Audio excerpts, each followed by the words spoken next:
வணக்கம், எப்படி இருக்கீங்க? நலமா?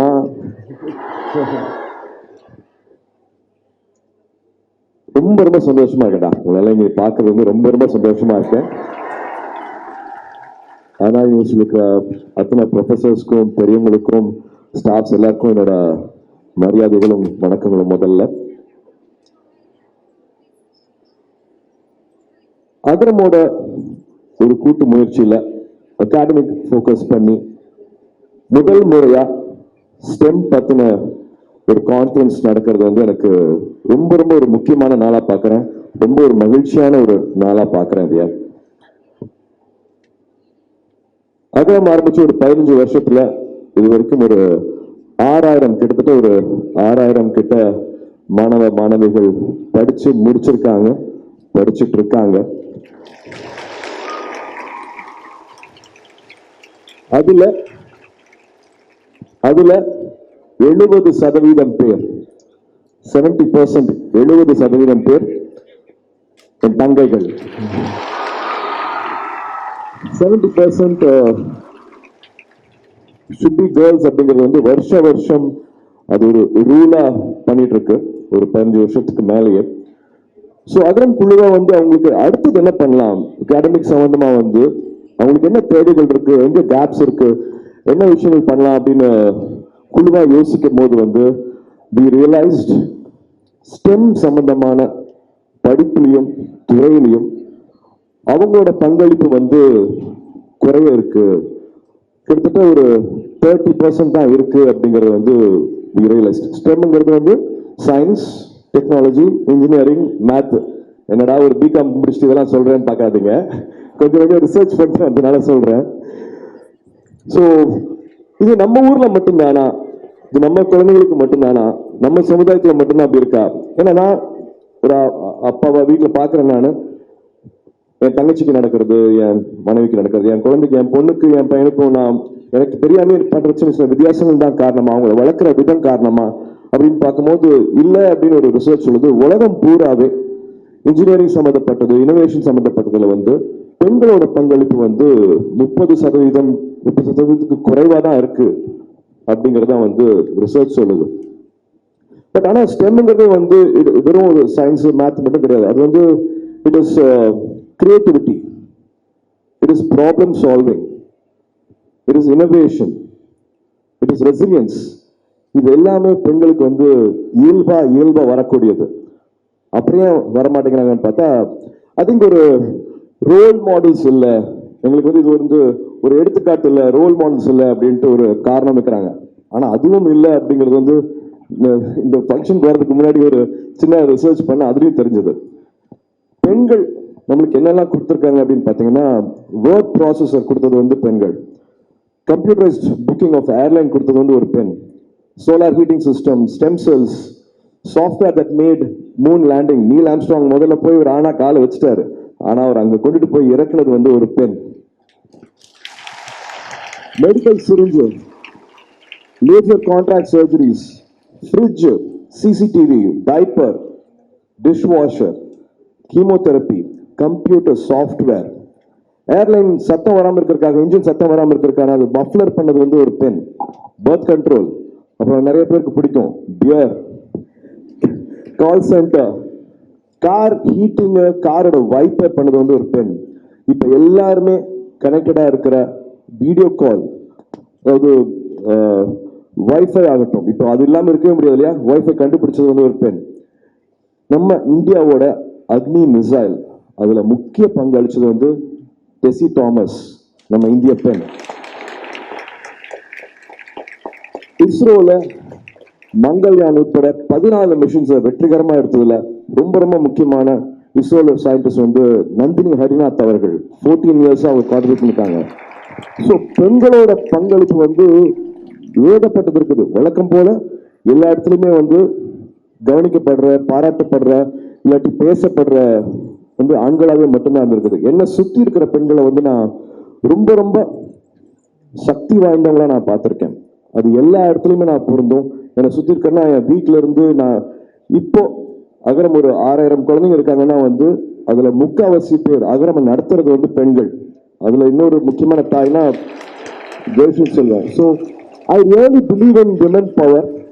ஐ பிலீவ் உங்களால் முடியாதது ஒன்றுமே இல்லை அப்படிங்கிறத வந்து நான் முழுமையாக நம்புறது. ஏன்னா நான் 75 பிறந்தேன். அப்போ இருந்து அப்பா வந்து 12th ஸ்டாண்டர்ட் மார்க்ஸ்க்கு வந்து யார் வந்து அதிகமாக மார்க் வாங்கினா அவங்களுக்கு வந்து பரிசு கொடுத்துட்டு இருக்காங்க.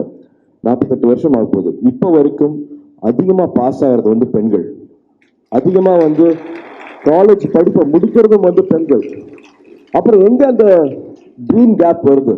இது வந்து ஒரு சைலண்ட் கொஸ்டினாவே தான் எப்பவுமே போயிட்டு இருக்கு. ஒரு $1 மில்லியன் கொஸ்டினா போயிட்டு இருக்கு.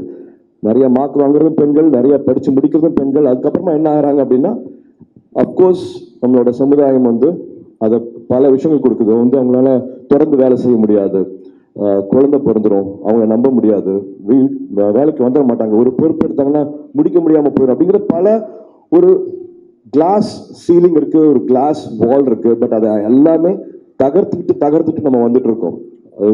உடல் வலிமையை வச்சுதான் வந்து ஜெயிக்க முடியும் அப்படின்னு நினைச்சிருக்கிற ஸ்போர்ட்ஸ்லயும் இந்தியாவை எங்கேயோ கொண்டுட்டு போறது வந்து பெண்கள் மட்டும்தான். அது எல்லா துறையிலுமே ஆகட்டும். ஸோ ஒரு செரிபல் ஈக்குவாலிட்டி இருக்கிறது, படிச்சா மட்டுமே போதும் பெரிய மாற்றத்தை எடுத்துட்டு வர முடியும் அப்படிங்கிறது வந்து ஒரு ஹார்வர்ட் சர்வே சொல்லுது. ஸோ விமன் இன்ஜினியர் மென் இன்ஜினியர் ரெண்டு பேருமே வச்சுட்டு ஒரு சர்வே பண்ணதில்ல. மக்களுக்கான தேவை, யதார்த்தமான உண்மையான தேவைகளை வந்து பூர்த்தி செய்யறது வந்து பெண்களால மட்டும்தான் முடியும் அப்படிங்கிறது வந்து ஒரு ஹார்வர்ட் சர்வே சொல்லுது. ஸோ இப்போ பார்த்துக்கிற ப்ராடக்ட்லையும் வந்து வெறும் வணிக ரீதியா மட்டும் இல்லாம, லாபம் சம்பாதிக்கிறது மட்டும் இல்லாம, மக்களுக்கான உண்மையான தேவைகளை எடுத்துட்டு வர்றது வந்து உங்களால மட்டும்தான் முடியும். ஸோ அதுக்காக தான் இந்த கான்ஃபரன்ஸ், இந்த ஸ்டெம் கான்ஃபரன்ஸ்ல வந்து பல உரையாடல்கள் நடக்கும். நிறைய அகாடமிஷியன்ஸ் வந்திருக்காங்க. எல்லா டிபேட்டும் வைங்க, என்னென்ன பிரச்சனைகள் இருக்கு அப்படின்னு சொல்லுங்க. அதை எப்படி முன்னெடுத்துட்டு போறது, அதை எப்படி எக்ஸிக்யூட் பண்றாங்க வரைக்கும் வந்து அழகான டிபேட்ஸ் நடக்க போகுது. இன்னைக்கும் நாளைக்கும் வந்து மேக் திஸ் யோர் டே. உள் மனசுல, ஆள் மனசுல நம்ம என்ன ஆகணும் அப்படிங்கிறது ஏங்கி தவிக்கிறோமோ அதுவாக நம்ம ஆக முடியும். எந்த காரணங்கள் சுற்றி இருந்தாலும் அதை எல்லாத்தையும் முடிச்சுட்டு நீங்க ஒன்று முடிவு பண்ணிட்டீங்கன்னா நீங்க அது ஆக முடியும். மெட்ராஸ்ல தான் பிறந்து வாழ்ந்தாங்க இந்திரநோய். அவங்களோட புக் இருக்கு, அவங்கள படிங்க. நம்மளோட சமுதாயத்தை பத்தி, அவங்களோட குடும்பத்தை பத்தி, எப்படி அவங்க வந்து தொழில் சக்சஸ்ஃபுல்லாக. பெப்சிங்கிற கம்பெனி வந்து ஏற்கனவே பல ஆயிரம் கோடி சம்பாதிச்சுட்டு இருக்கிற கம்பெனி. ஆனா அவங்க போனதுக்கு அப்புறமா அதை 2 மடங்கு ஆக்குனாங்க. அவங்களுக்கும் இதே சமுதாயம் பிரச்சனை இருந்தது, இதே குழந்தை, இதே ஹஸ்பண்ட், அத்தனையும் மாற்றி காமிச்சாங்க. மை லைஃப் இன் ஃபுல் அப்படிங்கிறது பேர் அந்த புக்கு பேரு. தயவு செஞ்சு வாங்கி படிங்க. ரொம்ப எனக்கு நடந்துட்டு இருக்காது, அவங்களுக்கும் நடந்துட்டு இருக்கு அப்படிங்கிற மாதிரி ஆச்சரியமா பார்க்குற பல விஷயங்கள் அந்த புக்ல இருக்கும். அதை நிச்சயமா உங்களுக்கு உதவி பண்ணும் அப்படின்னு நினைக்கிறேன். So make this your day. இது வந்து உங்களோட நாளாக இருக்கட்டும். Make the best use of this. இருக்கிற அத்தனை ப்ரொஃபசர்ஸ், அகாடமிஷியன்ஸ் உங்களுக்காக வந்திருக்காங்க, உங்களுக்காக நேரம் செலவு பண்ண போறாங்க. இதுல ஜெயிச்சவங்க வந்து உங்களுக்கு வழிகாட்ட போறாங்க. ஸோ இதுக்கு ரொம்ப ரொம்ப முக்கியமான காரணமாக இருக்கிற விஜய் அசோக் அவர்களுக்கும், அண்ணா யூனிவர்சிட்டி இருக்கிற அத்தனை ப்ரொஃபசர்ஸ்க்கும், அத்தனை ஸ்டாஃப்ஸ்க்கும், மதிப்புக்குரிய வைஸ் சான்சலர் அவர்களுக்கும், ரெஜிஸ்ட்ரார் அவர்களுக்கும், இதெல்லாம் பண்ணி கொடுத்த அகரம் வாலண்டியர்ஸ்க்கும் மனமார்ந்த நன்றிகளை தெரிவிச்சுக்கிறோம். இது வெறும் ஆரம்பம் மட்டுமே. இது வெறும் ஆரம்பம் மட்டுமே. நீங்க என்ன ஆகணும்னு ஏங்கி தவிக்கிறீங்களோ அதுவாக ஆக முடியும். God bless, all the best.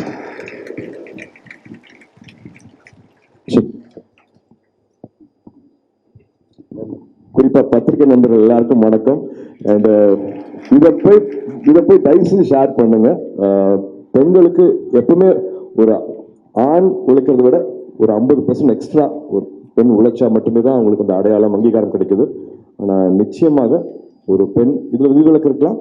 ஒரு பெண்ணால ஒரு 5 ஆண்மகன் பண்ணக்கூடிய வேலையை ஒரு பெண் செய்யறதை நான் திரும்ப பார்த்திருக்கேன். பாராட்டுவோம். அவங்களை இன்னும் வேலை கொண்டுட்டு போறதுக்கு எல்லாரும் சேர்ந்து உழைப்போம். ரொம்ப நன்றி. இந்த நிகழ்ச்சியில வந்து நீங்க வந்து துவக்கத்துல வந்து ஆரம்பிச்சிருக்கிறது வந்து இங்க இருக்கக்கூடிய அனைத்து தங்கைகளுக்கும் வந்து கண்டிப்பா இன்னும் உத்வேகம் அதிகமாக இருக்கும்.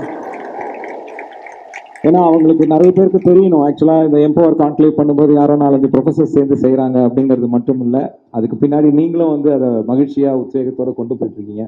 இப்படியெல்லாம் வந்தா தான் அண்ணா யூனிவர்சிட்டியில வர முடியும்.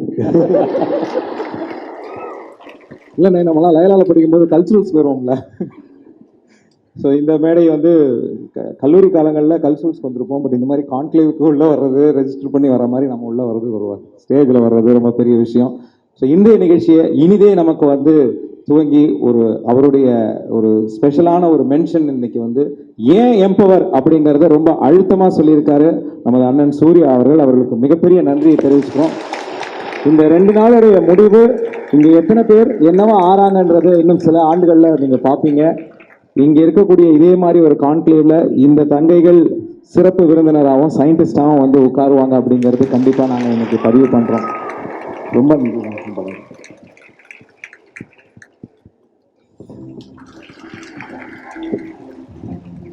டப்பிங் போயிட்டு இருக்கேன், அதனால தான் தொண்டை எப்படி இருக்கு.